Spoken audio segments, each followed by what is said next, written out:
Hi guys. ഇന്നൊരു വളരെ special day ആണ് എൻ്റെ ലൈഫിൽ. കാരണം എൻ്റെ പപ്പയും മമ്മിയും കാനഡയിലോട്ട് വരുവാണ്. ആഫ്റ്റർ എനിക്ക് തോന്നുന്നു ഒരു ഓൾമോസ്റ്റ് ഒരു 1 ഇയറിന് ശേഷമാണ് ഞാനത് കാണാൻ പോകുന്നത്. അപ്പോൾ ഞാനൊരു പിള്ളേരോട്ടുണ്ട് ഇവിടെ.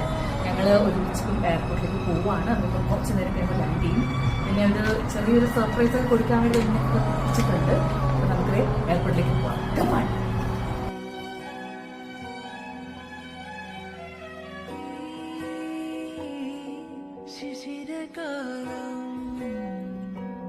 അങ്ങനെ ഞങ്ങളുടെ എയർപോർട്ടിലെത്തി. വിവേക് അവരെ റിസീവ് ചെയ്യാൻ പോയിട്ടുണ്ട്. എനിക്ക് പെട്ടെന്ന് ജോലി ചെയ്യുന്ന സ്ഥലത്ത് നിന്ന് കോള് വന്നു. എനിക്ക് പോവേണ്ടി വന്നു എന്നാണ് ഞാൻ അവരോട് പറഞ്ഞേക്കുന്നത്. ഞാൻ കാണത്തില്ല എന്ന് പറഞ്ഞു. എൻ്റെ 2 ഫ്രണ്ട്സിനെ വിട്ടിട്ടുണ്ടോ ഞാൻ പറഞ്ഞിട്ടുണ്ട്. എന്നിട്ട് ഞാൻ ഇവിടെ ഈ പില്ലറിൻ്റെ ഇടയിൽ ഒളിച്ച് വെപ്പുണ്ട്. അപ്പോൾ എന്നെ കാണുമ്പോൾ ഉള്ള അവരുടെ റിയാക്ഷൻ നമുക്കൊന്ന് കാണാം.